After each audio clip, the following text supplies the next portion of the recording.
let me then introduce you. Let me then introduce you, Untitled Mbodi, and apologies for not having recorded the earlier preamble. But yes, indeed, we've got Untitled Mbodi, who is, maybe let me just quickly go over your bio, Mr. Mbodi, so that at least seeing that we've captured it here as we play it over, or at least we publish it on our Facebook page later on, that at least the people would have gotten who you are. Mr. Mbodi is a National Secretary of NUMSA in ESCOM. He is a Sub-Saharan Energy Network chairperson. He is a Presidential Climate Commissioner ever since 2020 to date. He's a motivational speaker. He's an artist. He is an author. He's a poet. And we really appreciate, Untitled Mbodi, your time to have given us this opportunity to engage us and to enlighten us as SALGC. Sir, let me allow you the space so that you can take us through. Thank you ever so much. Thank you. Thank you so very much for the opportunity. I don't take this lightly. This is a very important time of my life today to be able to engage both men and women on the issue of energy and just transition. And firstly, I must acknowledge the fact that you've just said something very powerful about women, about youth, about their involvement in the economy. And you also spoke very well about making sure that we don't have any domestic violence of sorts.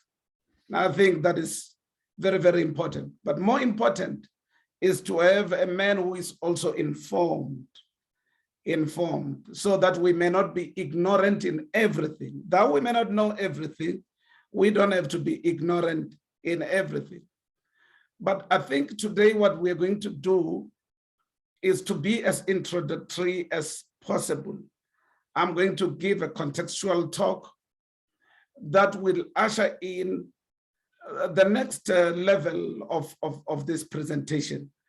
We'll have statistics, we'll have all the good things that you want to see, the statistics and the technicalities, but I thought it was important to make sure that the concepts are understood in context.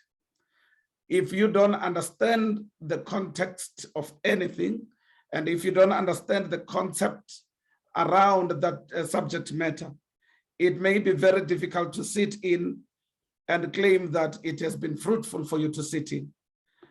I want to indicate again what energy is, because many people, I mean, during the week, I met one friend of mine who thought energy can only be electricity, but there are different forms of energy. And I am going to just mention but a few. Chemical energy, there is electrical energy, there is radiant, mechanical, thermal, nuclear, amongst others. But I think one thing that we need to first establish is what really is important about this subject matter. What really is important about this subject matter. And we are in a country first, which has been bedeviled by separate development caused by the colonial past and apartheid. And with it came certain things. We are still even today bedeviled by poverty, unemployment, and income inequality. So it is very, very important to understand energy in that context. But let me take it a little, draw it closer to home. You just indicated, Chairperson, you just indicated earlier on that if there was no technology, perhaps we're gonna be in a certain hall somewhere and things like that. Let me just demonstrate, as I explain what energy is, that indeed it would mean the usage of two forms of energy in that meeting that was supposed to be in the hall. One, we were gonna have driven. So chemical energy was gonna have been used, petroleum to be precise. And we know the prices of petrol are such that it is difficult to just simply start up a car and want to go all over the town, paint the town red. And the other form of energy that was going to be used was going to be electricity, in that if you were to present anything and if there was to be any PowerPoint presentation or any presentation whatsoever, you needed electricity. So those would have been two forms of energy that you would have used. But both of them are extremely a challenge as it is in our economy. Both of them are very, very expensive. The tariffs, very, very high of petrol and very, very high of electricity. And why is this subject even more important? It is even more important because each and every country with the paper they are written on, they need to have a proper energy regime. And they need to have tariffs that support that energy regime. Now, I'm going to single out the two forms of energy that I've mentioned already, which would be chemical and electrical. And I say to you now, we are also a country which has got jobs in certain parts of the country more than in other places. Migrant labor system cost all of us to move from whatever village we come from to the cities. And these cities were actually the cities that started at some small local economy. For instance, where we are in Joburg and Gauteng in particular, or Gauteng and Joburg in particular, that is why Joburg is called the city of gold, because everything else connected to the gold. You go to Kimberley, everything else connected to diamond. But the people who work in those local economies, that has tended to be very big part of the economy, were not necessarily born here, which exactly mean it is the prices of energy, the prices of electricity, the prices of petroleum affect them in a very, very big way. In that, for instance, I've already said that socially you cannot just start up a car and find yourself roaming around because of what the prices presents to us. And in the same manner, the people who were born outside the province of, I will make an example of Gauteng, they desperately need to go and visit their families. And as and when they visit their families, they use vehicles. It can either be owned or it can be hired like a taxi. Now, let me indicate what problem comes out of a situation of energy that is not sustainable, energy that is expensive, energy that is unaffordable. You begin to lose something that has to do with the family structure. Family structure needs us to not only visit them once per year or once in 5 years, but by the look of things, it is going to be very difficult for anyone to start up a car and saying, I'm driving to Venda, because you count a whole lot of things. And amongst the things that you need to count is energy cost. So energy cost now is becoming a divider of families, or a sustainer of a division of families. We are economically trying very hard to work for the families that we may not see as much as we want because of the prices of, in this instance, petroleum. Now, even locally, to stand up and go and see your friends and go and see your girlfriend and whoever else is close to you, it's also limited to the fact that the petrol price tells you to sit down at home. Your heart may tell you to go and see everybody else, and but the decision that you make bases itself on the cost of energy. Now, it will be very, very important also to note that there are other aspects that needs explanation. Like growing up, there used to be what looked very expensive then, and I think it is still expensive, it used to be called a coal stove, a stove which was powered by coal. And the stove that was powered by coal was a move away and a betterment to what we grew up knowing, that women had to go and collect the wood and to make sure that there is warmth in the house, and so that there be food in the house. And it showed that at that time, there were other families who were affording more than others, because some of the families that had that stove, to us, they looked like a very expensively assembled family. We are still talking energy. They looked like a very expensively assembled family, because then they could do two things with that stove, or actually three. One, they could cook. Two, they could bake. And three, they could warm up the whole place. And that was coal. But with firewood, because of how long it may not last, the burning power of wood is such that you can be able to cook and may not sustain the heat in the house. But there were also dangers associated with open fires. And those dangers are the dangers of incidents of fire.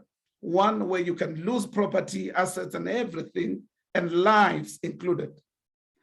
And then we could also suffer from diseases that has to do with lungs, issues that has to do with breathing, pneumonia, and whatsoever. All those for a family that wants warmth, that wants to cook, that wants to sustain itself, were immaterial. I say immaterial in this manner. I say immaterial because even though it was known that fire could be hazardous, even though it was known that open fires can be hazardous, it was not a matter of choice of whether people want the fire or want to eat. It was not a matter of choice. Meanwhile, somebody would want to eat, they may have to eat something that is cooked, and it has to be cooked, fired by some form of energy. And by the way, under chemical energy, coal, like I've explained, it's part of chemical energy, and also biomass. I mean, I'm talking collection of wood as a form of energy. Now, I want you to go with me to the places that I'm going to pull you through to. I've indicated the issue of the divide that it showed then, that you would have a stove that is a coal stove, and somebody would have to collect wood. Now, let me draw you to what it does to women and equity, gender equity, which is very, very important. And understand that in context, because it is women who needed to go and collect the wood. It would have been women who would meet all manner of dangers, imminent dangers, which may be physical and otherwise. When you go to the forest in order to collect wood, there are a lot of dangers, including wild animals, crawling animals, and including some men who behave like animals, who may want to touch women inappropriately to the point of even going to physically sexually assault them or rape them. So now it is important to understand that even poverty moves along the same lines. Poverty is entrenched in such a way that women are at the bottom of the poverty line. They are at the bottom of the pile in the poverty line. So I think it should be important to note, as this group, we are supposed to be family orientated. We need to protect our women and make sure that there is any form of abuse, any form surrendering them to different dimensions of poverty. We need to understand the move from biomass led to coal stove. Today, we have got other stoves that are now in houses. Some of them are gas stoves, and which is also part of chemical energy.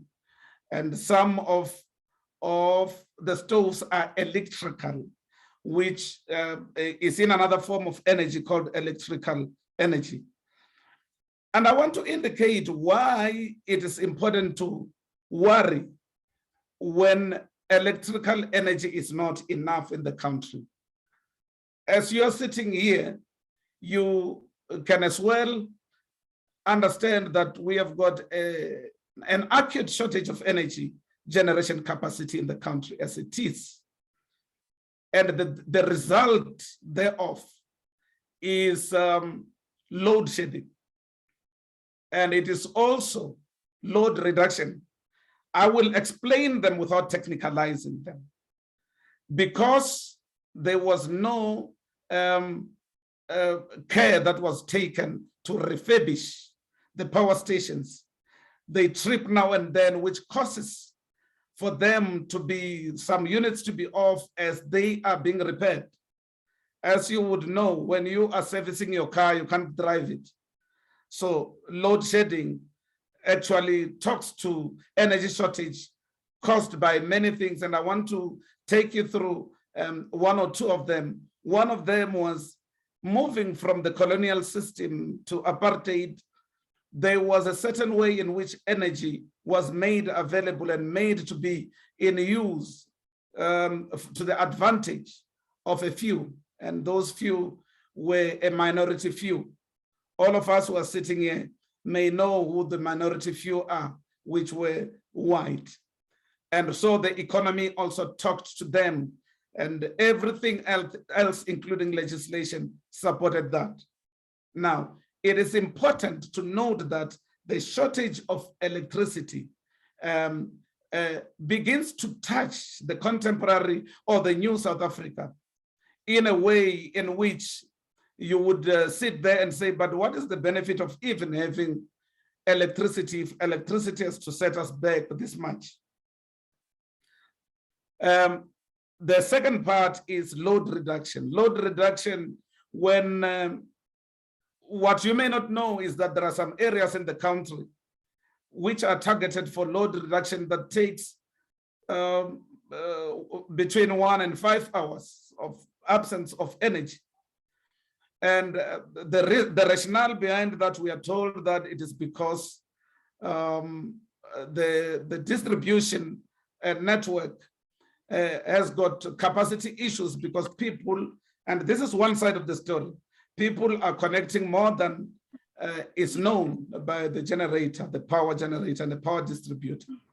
And I want to indicate this without a shadow of doubt as an activist, that what load shedding does, it contributes to challenges that are very, very bad for society. One, you may as well go and look up this, which I'm saying to you. Companies, as and when they lay off and when they retrench and when they do short time, they mention the reasons why. Some of the most prominent reasons are the issue of electricity not being sustainable, the issue of the tariffs, the issue of energy in general, including your chemical energy. And companies say we don't have a competitive edge to can produce and continue to produce as if nothing wrong is happening when the petroleum charges are this high and when the electricity charges are high and electricity is not even.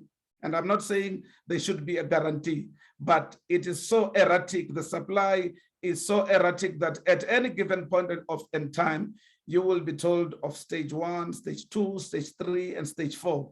What that does, for instance, the economic activities to the tune of 700 million rands per hour per stage. The opportunities are lost per hour. 700 million. I'm not saying 700,000, 700 million. And up to this far, more than 1 million, and I saw this on Engineering News, you can look this up also.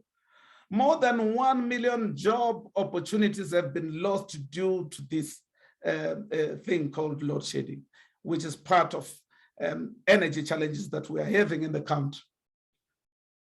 Now, I also want to indicate this. Remember, I said earlier on that we have got a country with huge unemployment, huge poverty levels, and also income inequality.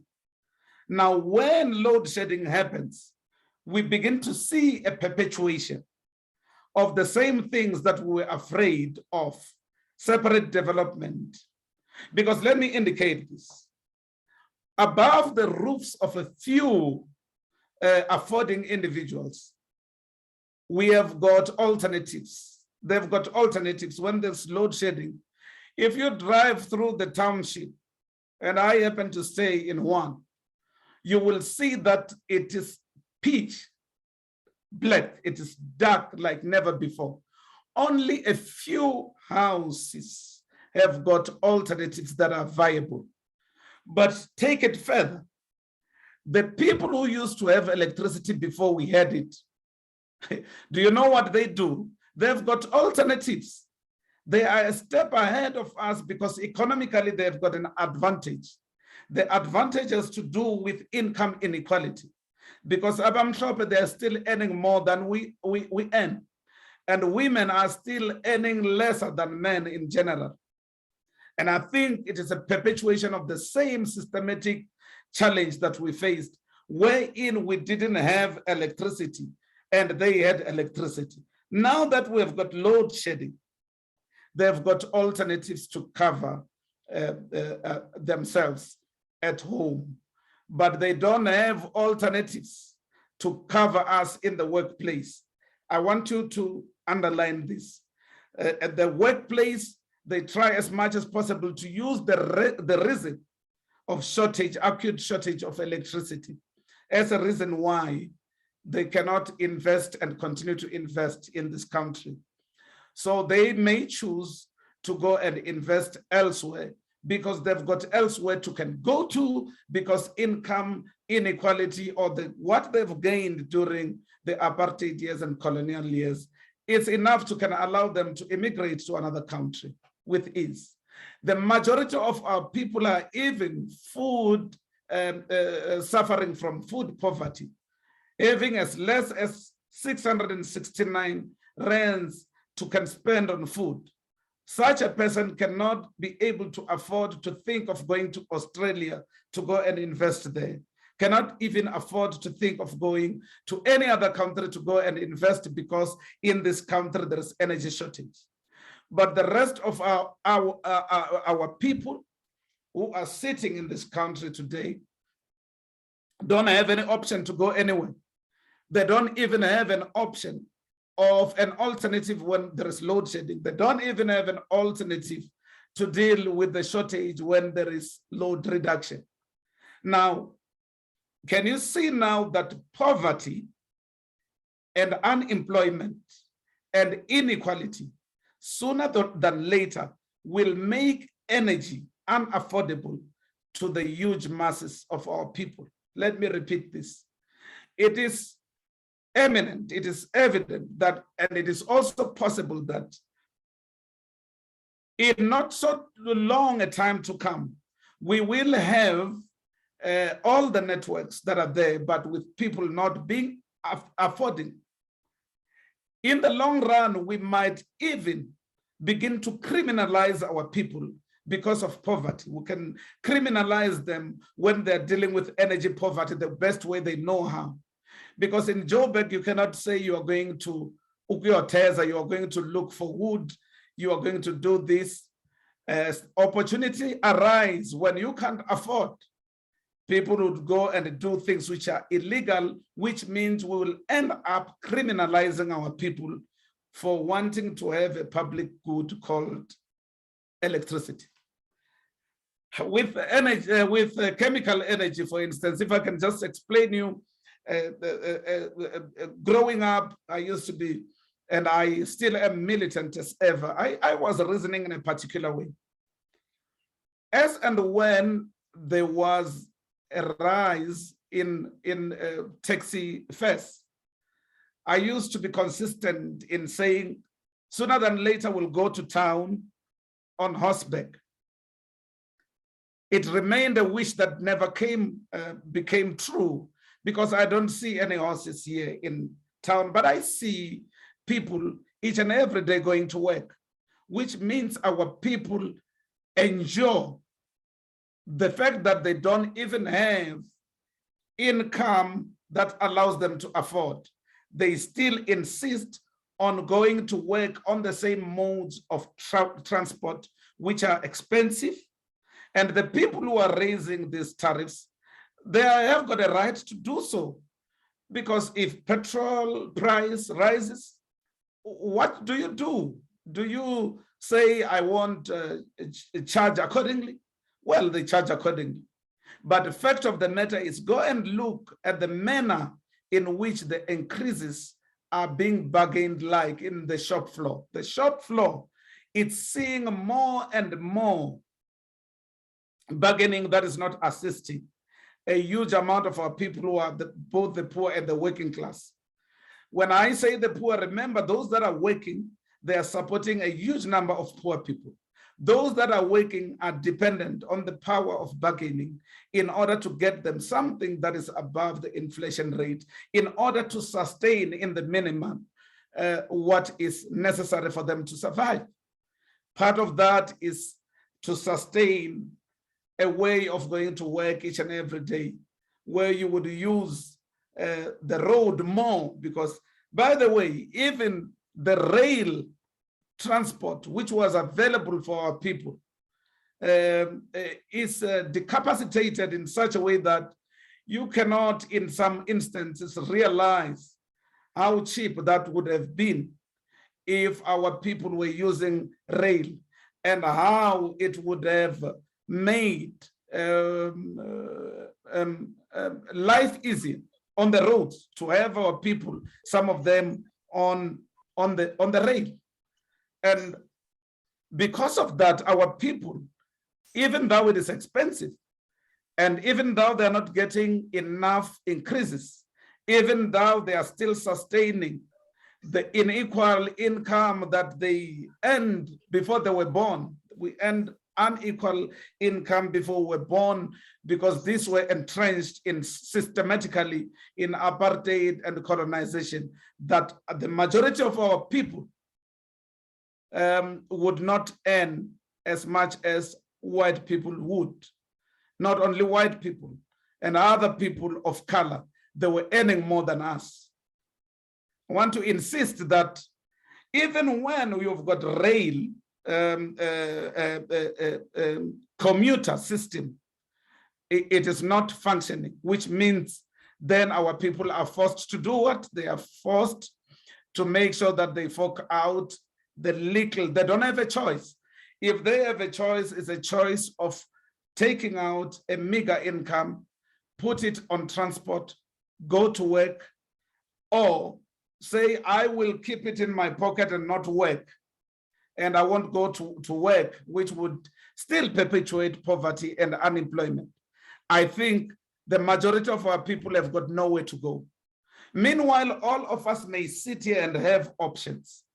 Meanwhile, some of us may sit here and have options and worry mainly about load shedding. Other people are worrying about energy poverty, are worried about poverty in general, are worried about food poverty, where they're unable to make a choice between having electricity and food.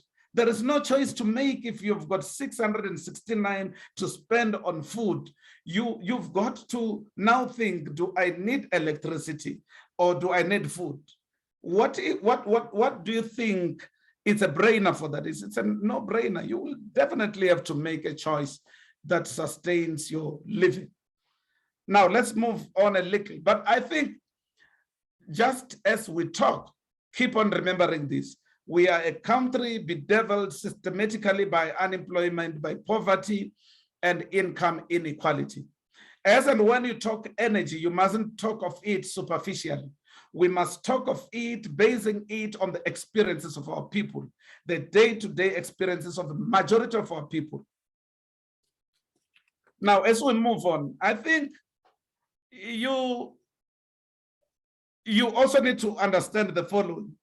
When we have got tariffs, electricity tariffs that are forever rising, I've never seen, actually, let's underline this. There's never been a time in our lives where we have seen the prices of electricity coming down.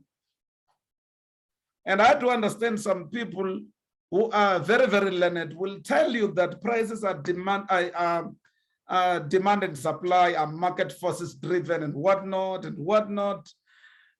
Ours in South Africa, it's a regulated industry. Both of them, chemical is also, you cannot just go and say your liter is 50 rand. That is why the prices get to be almost the same, save for the fact that there are variances between your coastal areas and your inland areas. But with electricity in particular, there are effects of this shortage that we are having. And I've said already that there are people who don't have any alternatives. And those are bedeviled by the following challenges. When you have got electricity that is sustainable, you can do like we are doing now. You can connect with people, because the networks that we're using, if you are using fiber, you would need electricity in order for it to be useful for you. So the advantage of having an electricity that works well is that we can be able to communicate and do other things powered by electricity availability to such an extent that educationally, it can be very, very advantageous. Let me just make an example here. There is a competition which is between provinces. When matric results come out, we see a pattern of poverty-stricken provinces being number last. And it follows a certain pattern. Let me indicate what pattern it follows. It follows that most of the places there are female-headed families. The husbands are out of those places. They are somewhere here in Joburg. In some places, there's not even network to talk of. In the past 2 years, because of COVID, we were all forced now to come and sit under technology called Zoom and MS Team. We could do meetings like that. But there are areas in this country which doesn't even have a network. Even if you've got data, you are not going to access network. Let me make an example. In the past 2 weeks, I went to a place in the Eastern Cape called Kolobe. And in the whole of the time when we were there on behalf of the Presidential Climate Commission, we couldn't stream live because there was no network at all. People who were sending us messages, and we would have thought that we switched off our phones, all of us, but there was no network. Just imagine, educational. How would that be useful for them? If you go to Western Cape, which is highly urbanized, if you come to Gauteng, you would find that schools even have gadgets, introducing gadgets. They're replacing a chalkboard with some electronic boards. And so if kids can have these gadgets at home and have no network and have no electricity, it is of no use. And what is worse is there is not even those gadgets in those poor areas. So which exactly means electricity for any developing economy, for any economy that is worth the salt, needs to have a regime of good energy, a good energy regime, good electricity regime, And if you want to industrialize, that is number two, you need electricity. If you need to industrialize, you need energy.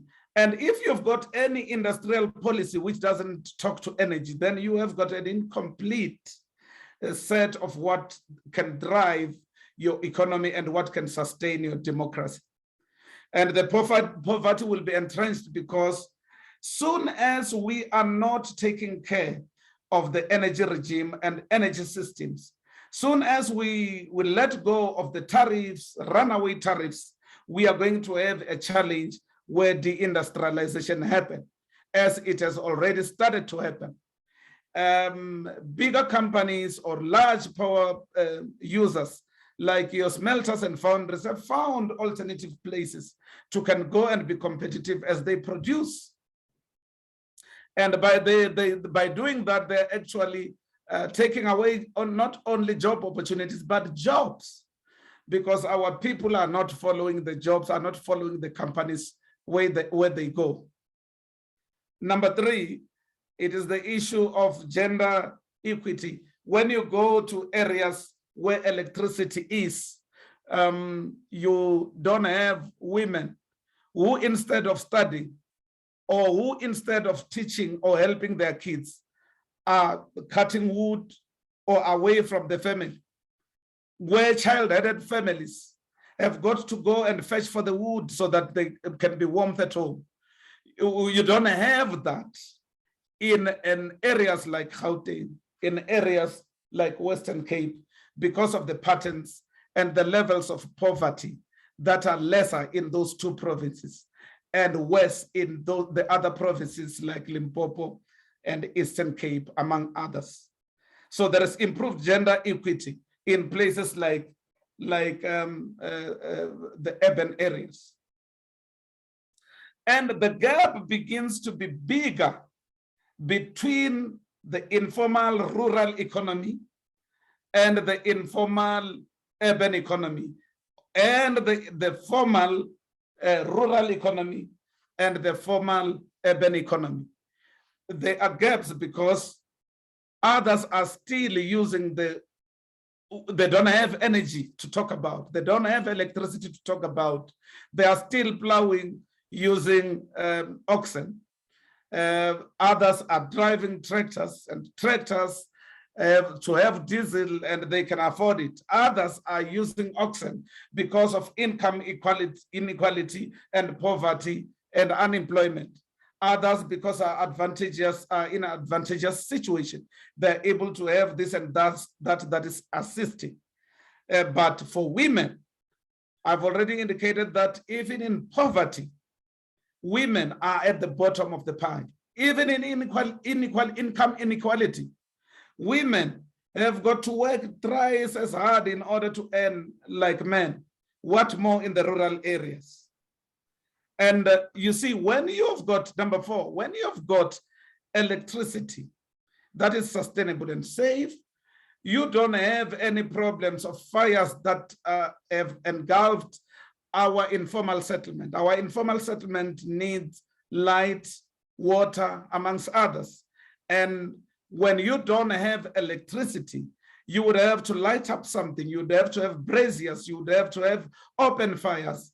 And the advent of having the fire breaking out and spreading has been explained for all to see, for all to read. Unless people are ignorant, most informal settlements have burned down and had to resurface because of open fires, because there is energy poverty, because there is no electricity. So poverty and inequality and unemployment causes other people to go into informal settlement, but all those people need cooked food, they need warmth like anybody else. So they would build fires and open fires to make sure that there is food, there is warmth, and they can as well bake. Because abanye abantu abasithengisela amagwinya bawabhaka nge-prima stove, abanye bawabhaka nge-open fire. So we are not going to prevent loss of property and life if there is no sustainable energy across the board, and electricity in particular in this instance. Now, why do we even talk of just transition? And I'm just going to introduce it and rest. Just transition. By the way, the transition has been happening in the past years. I've already explained that the transition from using wood happened, and others had the coal stove, and from coal stove they moved to electrical. From electrical they have got hybrid, which is between gas and electricity. And things are getting better for other people, whilst others are getting worse for other people. A person who couldn't afford to have a stove, if you go to the rural areas, for instance, you will find that they're still collecting wood. Mostly they're still collecting wood. And those that have got, that were working in factories that were producing coal stoves, I've not seen and I've not met anybody who works in such a company in recent years. I've gone around and looked in shops. I have not seen a coal stove willy-nilly. Maybe some of you have seen that. So that was a transition that was talking to jobs, that was talking to livelihood. That happened. That didn't even look at whether it is fair and just.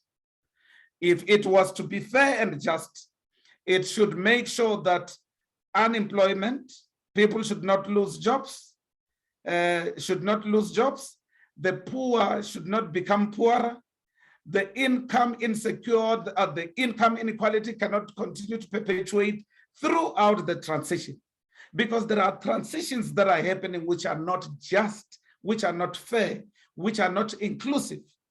So it is important to have a minimum way in which the country agrees that there is, one, we are dealing with climate challenge issues. Meanwhile, we are also dealing with energy issues, which means we don't have a choice. We've got to deal with both. We've got to deal with both. Gone are the days when we'll go and argue the arguments that are not sustainable about whether there is climate change or not. It is deemed that climate change is causing the weather patterns to change, where people are losing houses due to flash floods and things like that. Others believe differently. But the fact of the matter is, it is not anymore a choice of whether we must deal with energy and climate, or we must deal with energy or climate. We have got to deal with them both. We must make sure that we have got an environment that is friendly for use. We need to have our rivers still flowing. We need to still see the trees, because other people pray there, pray at the rivers, pray where there are trees and whatnot. And even in biblical times, there used to be people who climbed mountains in order to go and pray.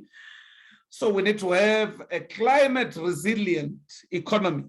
But we cannot even have an economy to talk of when we don't have energy, or when we have energy that is unaffordable for the masses of our people.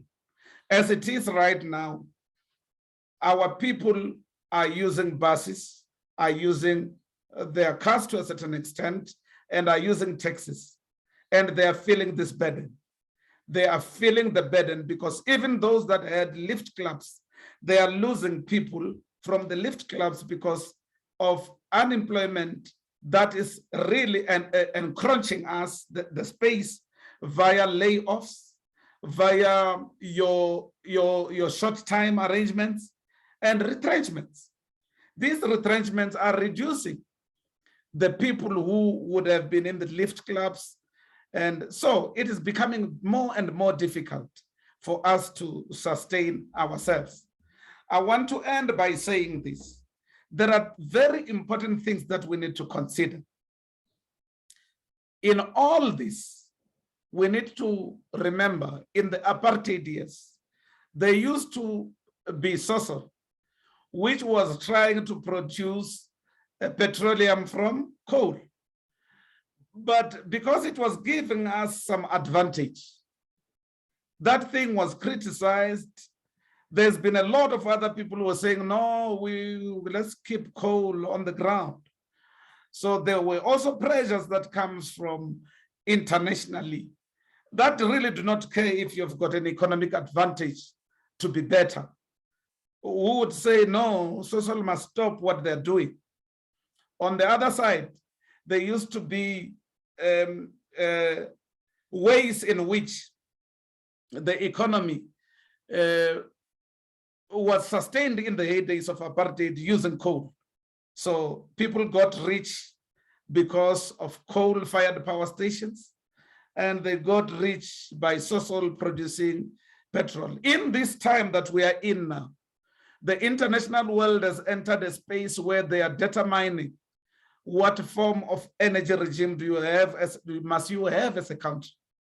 They have taken what is called energy democracy from the majority of our people, from deciding what do they want. Do they want coal-fired power station? Do they want nuclear? Do they want gas? How do they want the generation regime of electricity to be? And there is no place where we are even sitting and being listened to with regards to how far the chemical energy has gone to affect industrialization, to affect us going to work, to sustain us, because under chemical energy, we still have a lot of people who are using paraffin. Paraffin is as expensive as anything else. The last time I checked, a liter was around 17 rands. For a person who is living below the breadline, that person, instead of buying food, must get that first, because you need to cook the food. So the basket of food you must buy become lesser and lesser and lesser. Let's watch from international experience how other countries had to deal with energy wars, had to deal with criminalization of their people due to those energy wars. We might as well try to avoid them by doing what I will present in my next segment, if given a chance, at whatever time.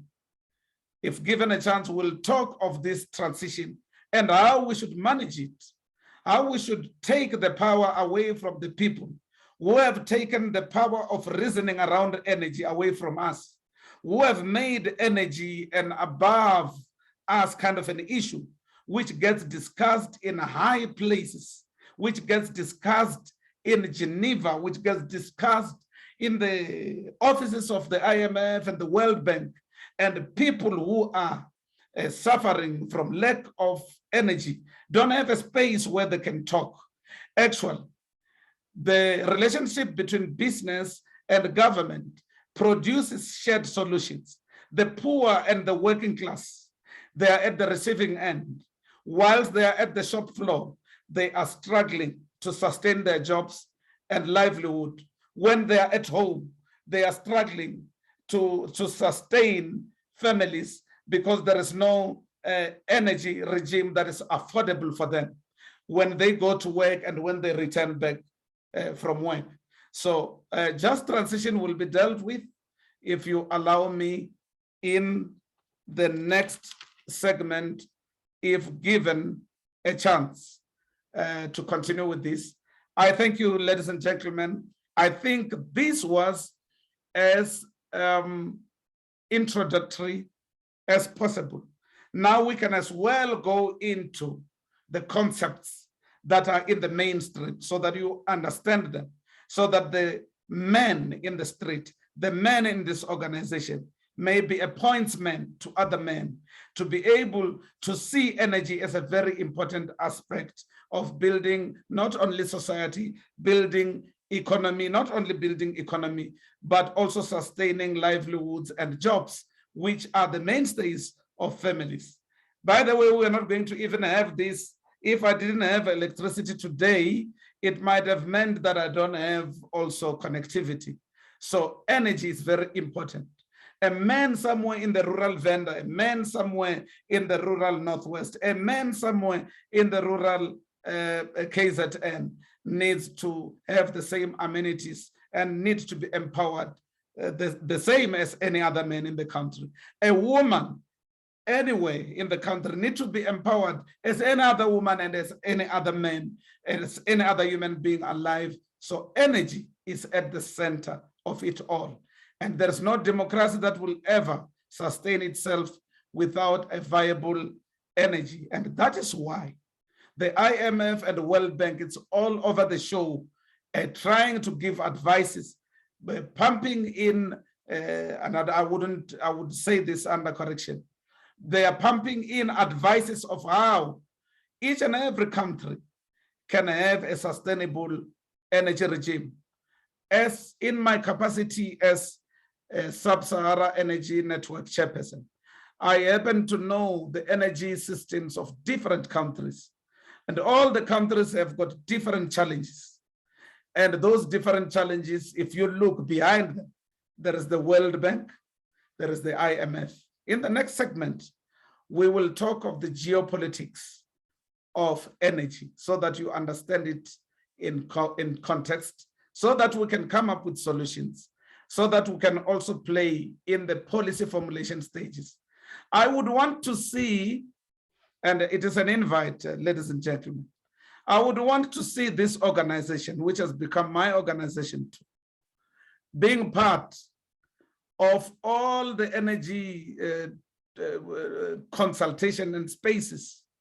I would want to see them talk from the area, or not of ignorance, but from the area at least of understanding where they are with energy and in which country they are and what challenges are bedeviling this country. I would want to see each and every one of us who is here being a pointsman and being found in places where policies are being made, where consultations are being invited.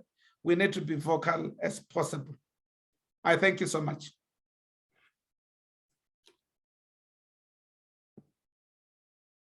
Great stuff. Thank you, Untitled Mbodi, and thank you, sir, for the splendid presentation on the energy.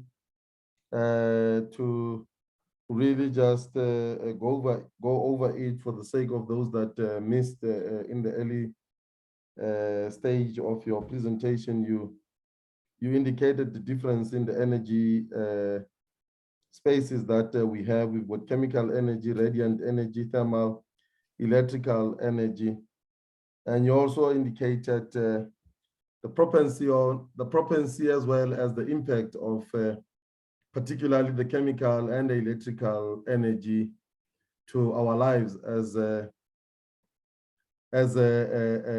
South Africans particularly, and as well how it impoverishes and continues to disable further down those that do not have, because it visually comes to classes to say those that are able to sustain, as you indicated, to say they are able to make up or have alternatives.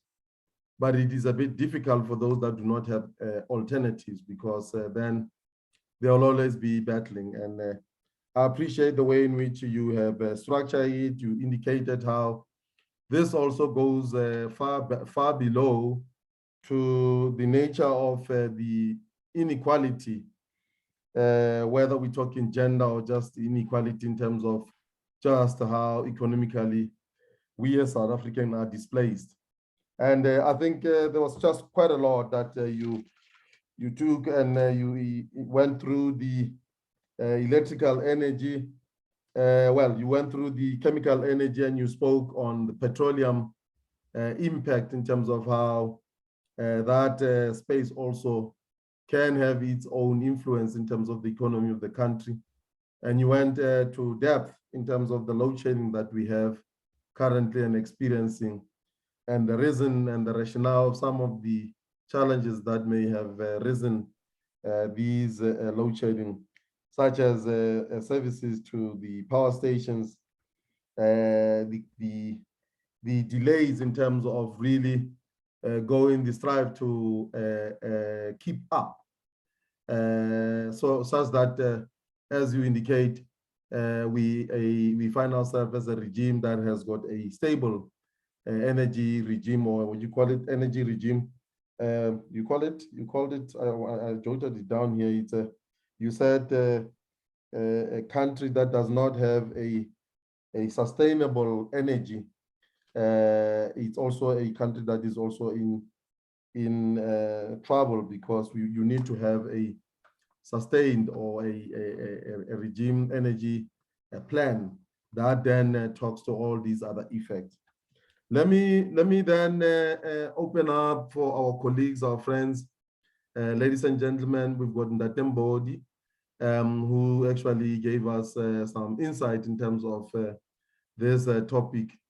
Let's then take the opportunity then to engage on a level of clarifying some of the concerns or some of the questions that you have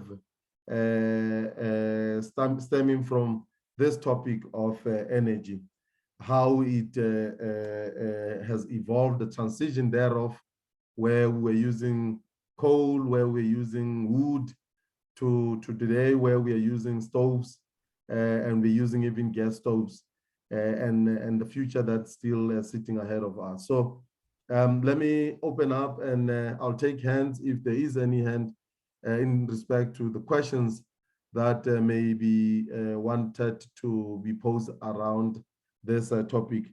Maybe whilst you're still thinking, trying to find yourself footing in terms of those questions, let me just go into it in the Mbodi and say, indeed, we appreciated that. Can we just talk to the aspect around, and I'm going back as in towards the latter, which you were concluding to. You spoke how, and it is something that I know for the fact that South Africa is rich in coal. We are a country that is rich in coal. And we do know that we have not been reckless in terms of the utilization of coal.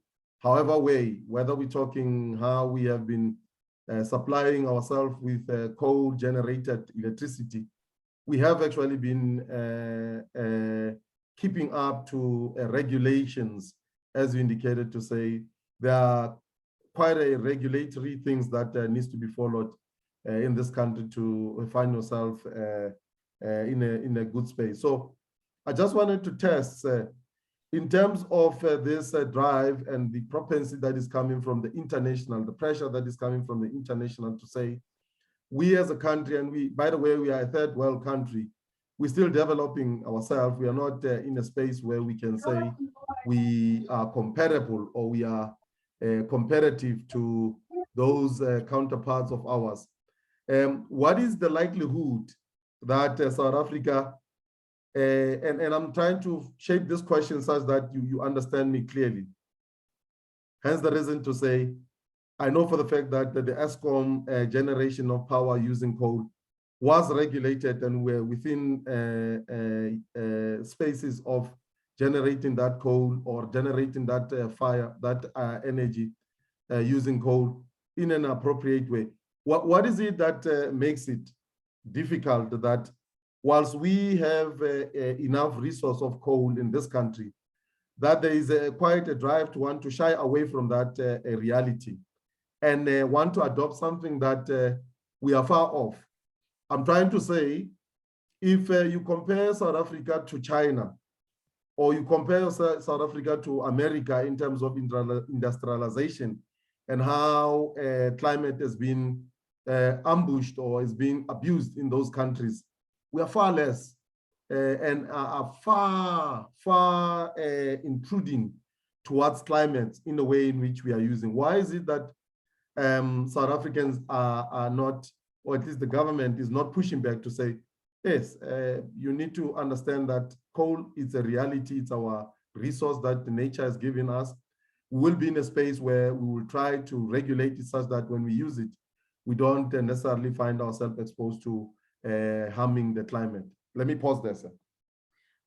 Thank you so much. That is a very good question. I also see another question on the chat. I will, if you allow, I will try to also deal with that. Definitely, sir. Look, this is one thing. Part of the work that one does as a commissioner, climate change commissioner, is to ask those difficult questions.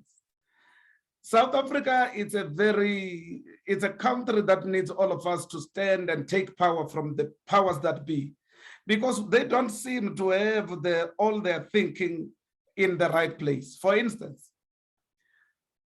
we needed to look around and say, how do we deal with the economic advantage of coal being taken away? What are the things that can be done in order for that to not happen in the pace, if it were to happen, to not happen in a pace which is dictated? Because it would look like, and I must tell you, that the space in which we are in now of energy, it's a highly contested space, with the banks and the funders standing on the other side, together with academia, and fighting. The question that we are asking, fighting against the realities of countries. And I know I'm talking here about South Africa, but the realities of the countries are being denied an ear because the powers that be are insisting they want to control our energy space. I don't have any problem with climate change, mitigating it, and adaptation to make sure that we've got a resilient economy. But I particularly have got a bone to what you call, I've got an issue with the speed in which we are doing things. I've got an issue with the pace in which we are doing things, it's almost overtaking what the fiscus can do. To start with, what we are trying to do, and I'm beginning to encroach a little bit in my next presentation some other time. What we are going to have is a challenge where we will increase our sovereign debt. Because, you know, this change that we're talking of, it needs money. The more speedier we say we want to deal with this, and the more we don't recognize that we are not in a good space economically, the more we are entrenching the country into challenges. Already, I've told you that there is inequality, poverty, and whatnot. If you put them together, you would see that the earners of income are lesser, which means your tax basket is shrinking. Sooner than later, we won't be able to sustain the payment and servicing of this. What does it mean? I mean, in late times, when you are unable to pay your mashonisa, uthatha TV. Already it looks like because even the people that we must elect, they get censored according to the lenses of people who are not even country-based. So I'm saying, whatever way in which we look at coal and coal generation and whatnot, it needs to have what we call procedural justice, which means include the people into the decision-making. And those people include people who have been labeled advocates of coal by organizations. We have got organizations that call people names and say, if you are asking that difficult question, you are going to go into their bed books. If you ask that question and say, we have got an economic advantage. And even if you go and say, why are we saying we are stopping here? We are decommissioning power stations and we are selling the top quality coal to China. What are we really saying? Top quality coal is going to China. For what? It is not for snacks. It is going to be a very big advantage for them. They continue to be industrializing using coal. The same applies. I saw an interview of the Prime Minister of Britain, who said something that they don't say all the time. When Ukraine and Russia got into a skirmish, into a war, let me put it bluntly, into a war, it affected 40% of gas distribution in the European Union.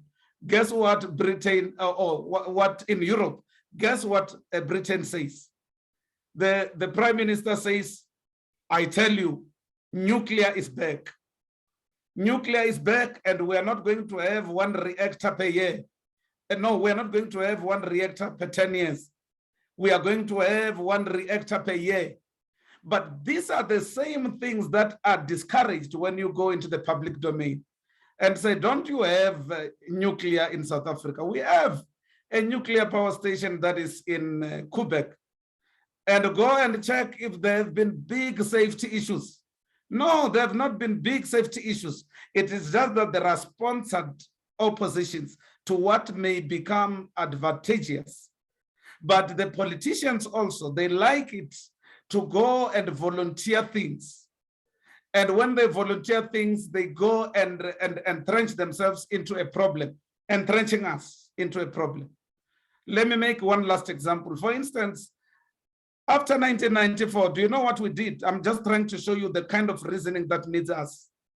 After 1994, we sold ISCO, which was a steel, nationalized steel company. Tell me if you can industrialize and strengthen manufacturing capacity without steel. I say it is irrational. That decision was totally irrational because 2006, we wanted the World Cup. And do you know what FIFA said? It's an international body. It says we don't build stadiums on bricks and mortar. You have got stadiums, but they are not enough. Guess where we bought steel? We bought steel in ArcelorMittal using what? Pounds. These are the things that were in our backyard. This is exactly what we decommissioned or that we sold that was used by the then minority government. That we should, the minority benefiting government of apartheid, that we should have extended to our people. So it needs all of us to that's why I said I invite this very organization, that I want to see us talking and asking those difficult questions. For instance, your presidential commission is online like this one is. You are able to ask difficult questions and see the reasoning which happens in that meeting where there are ministers and laymen like me who happens to be a commissioner via the fact that I am an activist and a trade unionist. So that question is valid. We have got an advantage of coal, which we are not harnessing with Sasol. Sasol is stopping what could make chemical energy to benefit us. Somebody is asking a question of, if the World Bank and the IMF are advising, what is the role of BRICS in this instance? I didn't want to go into this, but let me touch on it a little bit. We will deal with it at some other time. There is what is called geopolitical power struggles between the global north and the global south. The global south are basically countries like us who are not as rich as the north.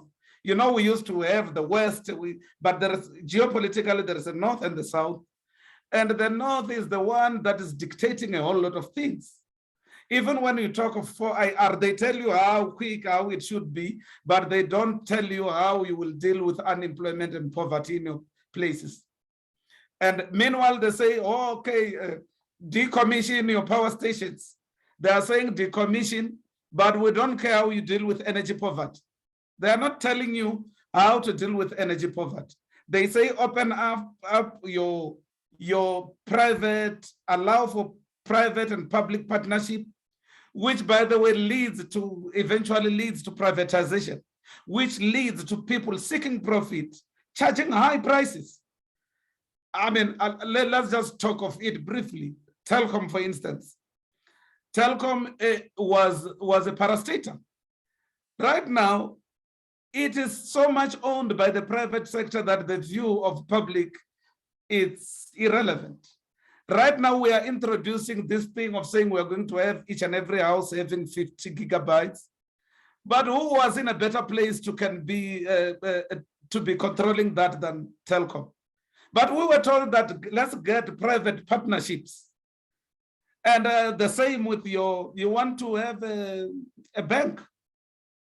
But you can't even harness the fact that you had the post bank and you could work and make sure that it actually facilitates for the payment of grants, so that we may not be giving the money back to Rupert through their companies that are now paying Abu Akamen and them, they are paying these things that we could pay at no extra cost. So the IMF and the World Bank are advising to their advantage. It is not to our advantage. They don't have us at our best interest. Lastly, I think BRICS was a good idea, but it needs to come to life. right now we don't have, we here with the mooted BRICS Bank, but we are not seeing it playing an active role in making sure that we say they are an alternative. But I have been hearing rumors of Russia saying they want countries that are aligned to them to build refineries that can make electricity, no, not chemical, petroleum cheaper. If it comes to life, then I would say BRICS, it's working. But you can see on the other end, the other side of BRICS is decommissioning. The other side of BRICS is building power stations and using coal also in order to industrialize. So I think the issue of BRICS is a touch and go kind of an issue. By the way, we are hearing less and less of BRICS in this administration of President Ramaphosa. Enough to know that if there is going to be any move, that move has to be drastic and it has to happen in our lifetime, or else it will just be a dream deferred. I think I tried to answer, but the World Bank and the IMF are not going to stop to do this. So long as we keep on going begging. If you go and you say, they tell you do this, they also tell you retrench. If you can't, we'll give you special advice. They've got offices. Why do the World Bank have offices in Sandton? It is so that they may guard their interests. The same reason why they even choose who must be the president, even though it is not done openly. It is because they are saying, you are owing us. Whoever sits there must be able to facilitate that we get our payments back. So energy is in that space also. IMF and World Bank is just all over the countries. Lastly, I was in Ghana at some stage. In Ghana, the energy is mostly hydro. Guess what the IMF and the World Bank is saying? And here in South Africa, we're water scarce. And water scarce as we are, they were going to say hydro, it's reducing emissions, right? But in Ghana, they are not saying that, they are saying reduce your usage of hydro because it is not sustainable in droughts that are coming. So there is always a reason why the IMF will give you advice to move away from what is sustaining you, so that you may depend on them, so that you may be able to owe them for life. I will stop here and answer. Yeah, no, very, very profound, the Mbodi. And sorry, you have indeed talked to those pointers that were sitting with me as a concern, and it's clear, as you indicate, the likes of IMF and them would definitely want to swerve towards their direction rather than where we are as a country, where if we are talking about the resources that we currently have, coal to that matter, that they will always have a different view because they are the one that is holding the purse. And safe to say as well, to say, as rightly as you put it, the influence that they have to those that are in authority as well, it's a challenge because once you find the authorities having to be swayed to a direction that is different, and hence it talks to what you said just now, the likelihood of us hearing more about BRICS and the plans, or at least the advantages that are sitting with BRICS, are less of a discussion to date, because it is probably part of that kind of influence. Let me just go to another different question and direction, seeing that our colleagues are still probably looking into the questions. Oh, Mr. Kaba, maybe before I go into that one, let me allow Mr. Kaba to come into the space. Mr. Kaba. Good evening, leadership. Can you hear me? Yes, we can hear you loud and clear, sir. Wow, thank you so much for the presentation and the discussion. It's been a very, very powerful and action-packed. I had a lot of questions that were being triggered and being answered along the way, but I still have just two questions that I'd like to ask leadership Enos here. The first question is that you touched on the inequality. I mean, the context of the talk was the inequality in the power and electricity generation and the poor and all that. So now my question is that, given that, what is your view on what is happening in the areas where the squatter camps are stealing electricity and sorry for the use of the stealing, but the illegal connections where it ends up being detrimental to the infrastructure of the electricity generation? What is your view on that? Is it justified? And then the second question is that also on the basis of the inequality you touched on, you were in the Eastern Cape and the lack of infrastructure there, and you being part of the presidential commissioning there, what is the government doing about it? Because we don't see any power stations being built or new connections to there. What is the government doing there? Okay. Thank you. Thank you so very much. Thank you. Those are wonderful questions, Bongani. I just need to indicate this, that anything that is illegal, it's illegal. But firstly, let's look at what I think leads to that. I'm not trying to justify it. I want you to understand there is something called public good. A public good is like water. There is no way you can say, no, somebody must not have water. That's why the municipality doesn't willy-nilly switch off water, because that's the way of sustenance. Electricity has been a public good, my brother, and just look at the movement of ESCOM.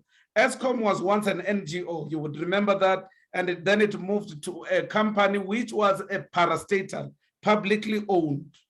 But in 2001, when everything was working well, they began to change, they moved towards what is called a corporatized board, which meant now they are chasing profit. They are no longer worried about electrification. Now let's talk about what electrification would have done. Electrification works hand in hand with declaration of residential areas, because the more you declare residential areas, the more you would electrify. You must reticulate whatever you declare as a residential area. But because of the same things of poverty and inequality and unemployment, more and more people, because also the economy is still structured the same. You still have a person from Kanduli coming to Joburg to seek for employment. They come here and they find that it is actually closer. If I am next to something, I just have to have something built somewhere. And that something still needs the amenities that every human being needs. And you look at the income, you say, but this income is not, I've got to now choose between food and electricity. So what? I am saying we are criminalizing our people due to the fact that they are poor, due to the fact that there is income inequality, because of unemployment. If you are unemployed, does it mean you mustn't consume electricity? If you can't afford, if that is the way we are going, then a majority of our people are losing jobs and not finding the economy producing jobs, will end up criminalized, actually stealing. I must also just indicate that it is not only squatter camps that steals electricity. You will be surprised that the people in townhouses with penthouses, they are having sophisticated means of working on their meters so that they may also not get charged for their swimming pool and whatnot. I want you to be clear that it is an affordability issue, but also it is an issue of us simply moving the public good away from it being a public good. Electricity, it's a public good, was a public good, but this 1994 onwards era, it's not cognizant of the fact that electricity was used to benefit the economy and apartheid years. We were supposed to continue to use it now for everybody, but we are not doing that. So people are doing that which is illegal, and I still say it is illegal. But let's look also at the reasons. We are the ones as the country who are closing our ears to the fact that this is a public good that was moved away swiftly without you and I knowing that they're moving it away from public good. Very soon, water will move because we are too quiet. We are very, very relaxed. We love political parties. We love emblems and the slogans. We love singing. And to a large extent, we love to be under cults. We love a particular president over the other. Each and every year, we are preferring presidents, but we are not preferring a change in our lives. And that is a sorry state we are in. To answer your second question of new power stations, the World Bank and the IMF, they have made it impossible to build power stations because they are the facilitators of funding. They are saying no more fossil fuel, no more funding. Guess what? The banks, your commercial banks and other developmental banks, they are just cut, copying and paste from and pasting from the instruction by the World Bank and IMF that says nobody should be funding this. And it is a highly sponsored move to say nobody must build a new power station, coal-fired power station. And it is such that even when you say we can retrofit, we can also invest on carbon capture, on clean coal technology, they say we don't want to hear that. Actually, if you even open your mouth and say clean coal technology, you will hear people will be shaking their heads. But I can tell you now, there is a company in this country, I don't want to mention its name because it might be problematic, that is sitting on a research on clean coal technology, and they're closer to the issue. But they are not talking to that because everybody, every academia will be telling you are talking a lot of nonsense. But the last point on this one, we are not building new power stations. We are putting in renewable. And I don't say there is a problem with that, but I'm saying we need to look at the structure of our grid. Do we need base load? I say we do. We don't have what Europe has. Europe has got an integrated grid. When the wind is not blowing where it should blow, they can tap into some places where the wind is blowing. Here, we don't have such a advantage. So the more we are not building, the less of base load we will have, and the more we are going to lose people like foundries and smelters. Because for instance, your smelter doesn't need a second off on their system with an excuse that we don't have energy, because then it means that raw material is ruined. Who will want to invest in a country like that?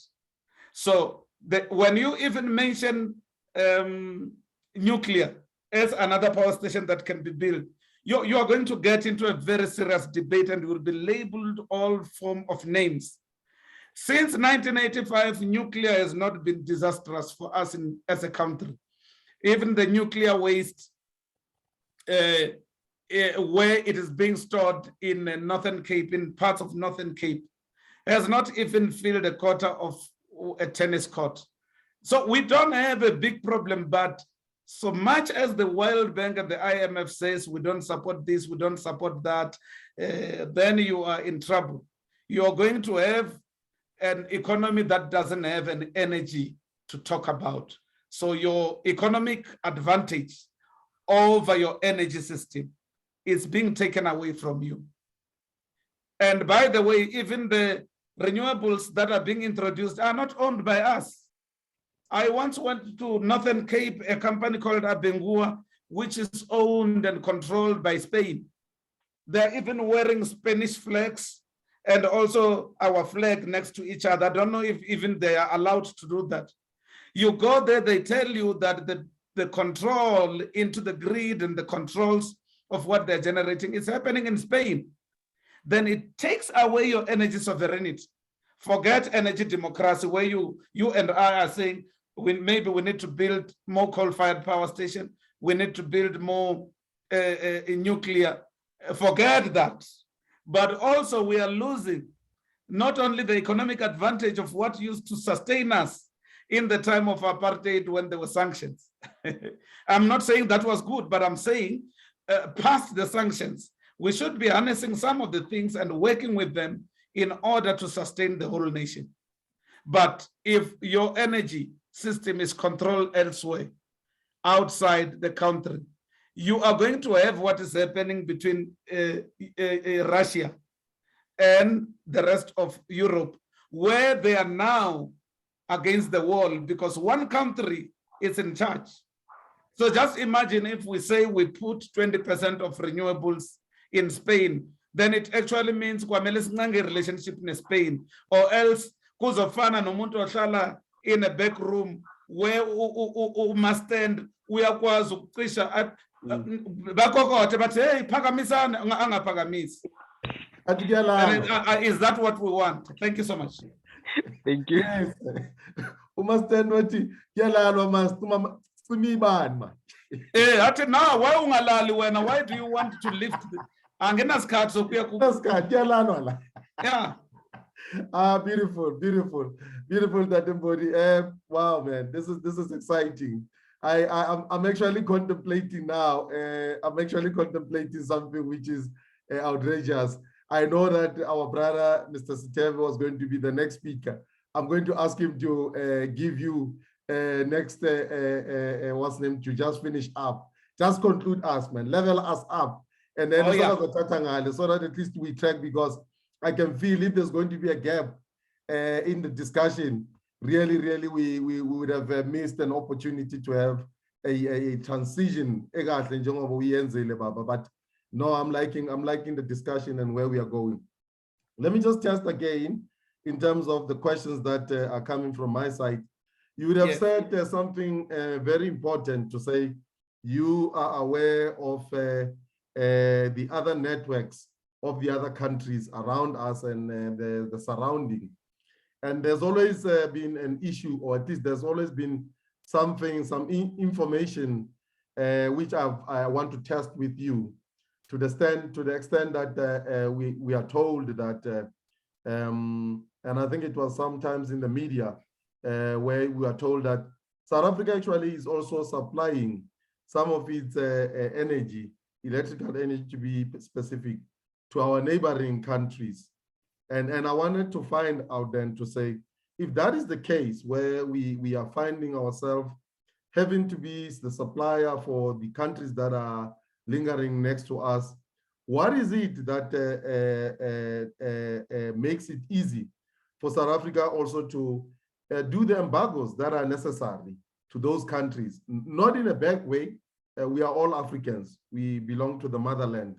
But I think the importance here is that if we are finding ourselves to be stringent by the likes of IMF in terms of how we should be driving our energy regime, why is it those countries also not going into the space where they initiate their own capacity rather than having enough supply, or at least some kind of supply from South Africa? So what is your take with regards to that kind of stance? Yeah, I will. This is a very, I wanted to avoid this, but let me not avoid it. Firstly, let's accept that Africa as a continent has got a very big problem when it comes to electrification, to start with, in particular. If you are, and I'm not boasting, I have traveled quite a lot. And if you are in Africa, you will see it is literally dark from up there. You see patches of light here and there. Firstly, to answer your question, let me tell you, in the SADC, there is a third deepest river in the world called the Inga River, with the Inga Dam. With that dam alone, we could electrify the whole of Africa. So probably we must talk to politics at a regional level. You've got your Southern Africa power pool, and as Sub-Saharan Energy Network, we are trying to knock at that door. We are not satisfied that we have got me sent here in South Africa by my trade union to go and represent in the commission there. we should look at Africa as a place where the power need to come from our resources. Guess what they've done in DRC? That Inga Dam, Inga River, it's in DRC. Guess what they've done? They've sold the water rights to BHP Billiton. Now, your guess is as good as mine as whether politicians really understand what economic advantage they've given away. If you go to the northern part of Africa, of course, we don't supply there. I will answer your question. In the northern part of Africa, you can go and Google this. There is a project called the Desertec Project. That Desertec Project was initiated by the Europeans. The Europeans are saying, you don't have technology, you don't have money, you have got radiation. Let's harvest your solar energy and we will leave you with 30%. That deal, that thing, I've not seen anybody challenging it, which exactly means that the northern the African countries may be getting money and be happy of the 30%. With that also, we could light a substantial amount of Africa, which could make affordability correlate with proximity. Because to be close to a power station doesn't mean you will light up. To be close to the distribution box doesn't mean electricity will come to you. That's why other people are stealing. Now, to answer your question, deriving from that, you can see there is no need for South Africa to be supplying anyway. But remember, there are treaties and there are trade agreements that have been signed that are like contracts. Even when people are failing to pay us, we still have to harness the relationships and say we are one Africa, send the energy amongst others to Zim. Whether they can pay or can't pay is not so much an issue considering the relationships that we are trying to cultivate. Not only that, we also are importing some amount of, there is exporting and also importing. Cabora Bassa Dam in Mozambique, there is a substantial amount of electricity that we're getting from there, much as we are also taking some and selling to other countries. I am saying Africa can solve the issues of Africa if the governments nationally can also solve their own internal energy issues. But if regions can also solve their regional issues, then the better. The network that I am the chairperson of works along those lines. In South Africa, you have got NUM and NUM-sized trade unions. We are saying these trade unions must formulate something which is national, a national approach to what they see as the challenge. When we go to a federation called Industry All, which is a federation which also covers NUM, even though we have differences in the country, when we go out there, we can't go and be different. So the country need to go with one aim of making sure that we make good of the resources that we have. But within SADC, we have got ZESA in Zimbabwe. I had visited them last week. I was there last week. And we have got another in Namibia. And we have got another in Swaziland. All these need to work together in the region to at least have got some integrated grid, which means all of them must be able to pull together the resources that are there and make sure that we electrify, not only electrify, but we empower our economies. The same applies to other places where in East Africa. We have got members there in Tanzania, in Uganda. We have got members in the West, in Gabon, in Nigeria, Ghana. We have got, so all these need to work together from a nation to the region, from the region to the continent. And then we will be achieving something. But we can't move away from the trade agreements, I think. Thanks very much, Untitled Mbodi. That was a good answer, and you pin it nicely to say we need to also to be mindful. Whilst it's an emotional thinking or emotional undertaking to want to ask such a question, we also need to respect that there are those treaties that would have governed the kind of relationship that we have as continent members and so forth. So yes, it answered my question. We only got now about 8 minutes to go. I just wanted to test if there's anybody who would want to ask a question before we wrap up. Untitled Mbodi, I think let me give you an opportunity, sir.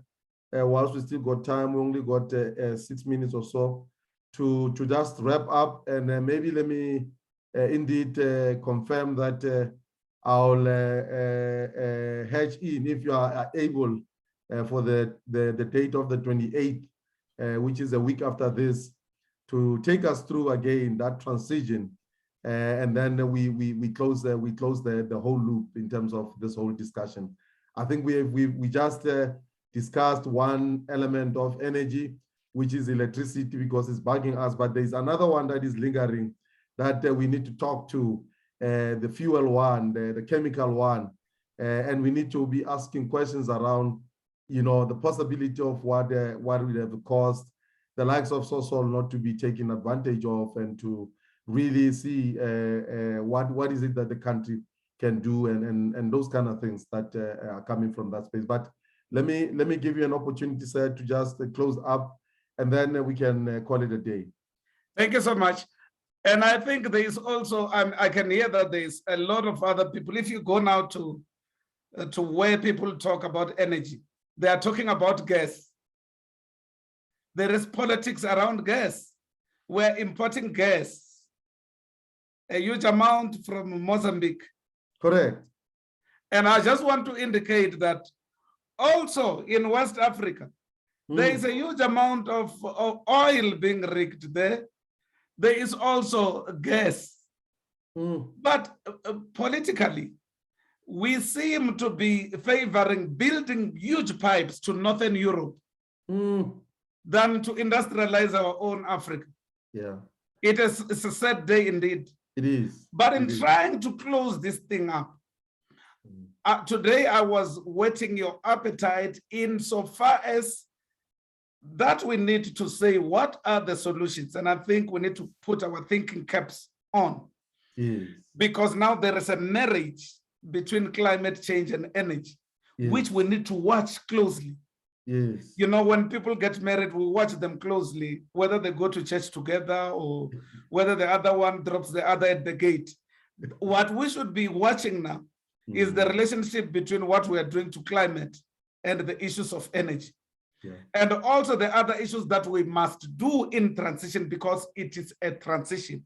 Correct. We must watch if it is just, if it is fair. Correct. But in order to see to that, and we'll discuss it in the next time around, we need to look at whether the issues of distributive justice are being looked at, the issues of restorative justice are being looked at in the transition, and also procedural justice is being looked at. By so saying, we must be on our toes. I am close to complaining that South Africa lost an opportunity. We could have arranged a very big stay away to fight energy increases. But we didn't, because we're worried because it is about power and positions than improving our own lives. No one coming from any other country will come and fight for us. It is the battle of ants that will not be won by elephants. Correct. Elephants do not even see ants. Yes. So the elephants will fight for themselves. Now, I want to say this as a parting shot. Remember, yes, the government and business have got a very good relationship. They go to Geneva together. They leave us. True. They go and say something that we don't know there and say we've got an investment and things like that. The poorest of the poor people in South Africa don't have a voice in the World Bank and the IMF and Geneva. The same applies to your COP meetings, the climate meetings that happens each and every year. Yes. I've attended one here in Durban, and Yes. it was we were called COP 17 from beneath. Yes. So we were not inside. We were talking and we were hitting serious points, but they were listening to each other, just as Parliament does. They go there and listen to each other, chuck each other out, be intolerant with each other. But us, we have got something to say, but we are not listened to. True. But I think we need to have a very good working relationship between civil movements, Correct. Zabantu Bakiti, Njengale, ANPO, Yes. and trade unions. Leave away politics, because there is a need to marry the shop floor struggle and the struggles in the township, because they are the same struggles. I work to sustain life in the township. So it's not like I come down to my company from heaven. It can't be like that. It shouldn't look like that. There should be a marriage between these two struggles, or else the poor and the working class are on their own. Thank you so very much. Oh, well words, and Mbodi, and really we appreciated all the information and enlightenment that you've since brought in to us. We are more enriched coming into this plenary and going off very enabled and matured in terms of this discussion that we had here.